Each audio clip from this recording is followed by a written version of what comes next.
தென்னிந்தியாவின் ஜாலியன் வாலாபாக் என்று அழைக்கப்படும் பெருங்காமநல்லூர் தியாகிகளின் நினைவு நாளில் அவர்களின் வீரத்தையும் தியாகத்தையும் போற்றி வணங்குவதாக அதிமுக பொதுச் செயலாளர் எடப்பாடி கே பழனிசாமி தெரிவித்துள்ளார்.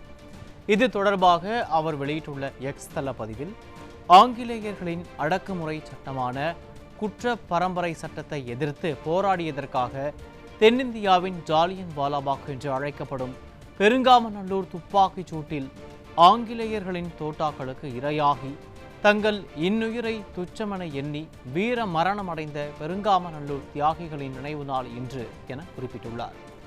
மேலும் அதிகாரத்துவத்திற்கும் அடிமைத்தனத்திற்கும் எதிராய் கொடுங்கோன்மை சட்டத்தை எதிர்த்து போராடி இனம் காத்த தியாகிகளின் வீரத்தையும் தியாகத்தையும் போற்றி வணங்குவதாக அதிமுக பொதுச் செயலாளர் குறிப்பிட்டுள்ளார்.